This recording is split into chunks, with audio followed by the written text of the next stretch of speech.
So here's a mini tutorial on how you can create your own SVG atlas. In my game, I got a scripting engine.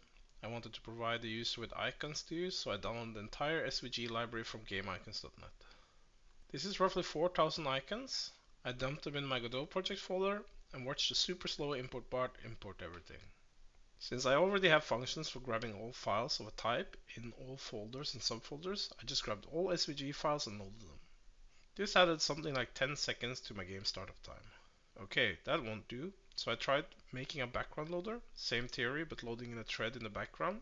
This took roughly 60 seconds to complete. I'm guessing Godot doesn't process the loading calls as fast from background threads.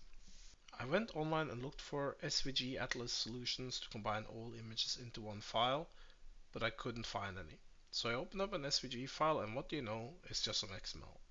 Thus, I created a simple JSON class to store the name of the file and the data. Created a simple loading method like this and ran it. 4 megabyte file with all SVG icons. Upside, no longer have 4000 plus files that Godot need to import, so reloading my imports is faster.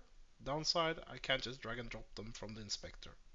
To solve this, I also added a piece of code that would additionally load any SVG icons in a folder and add them to the list of icons to be loaded.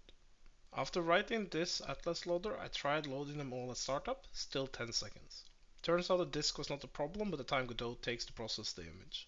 New solution? I load all the data into memory in one list, then process them slowly, just a few every frame. Turns out that works. I have an auto load like this that will call check loading complete on my icon provider every frame. The check loading complete method loads a set number of icons per frame, currently set to 5. With this approach, it takes me exactly 810 frames to load all my icons, or 13.5 seconds, and is done without any slowdowns. I added code that will immediately load any unloaded icons if requested. Since this all runs in the main thread, there are no concurrency issues. And that's it. Hope this was helpful to you.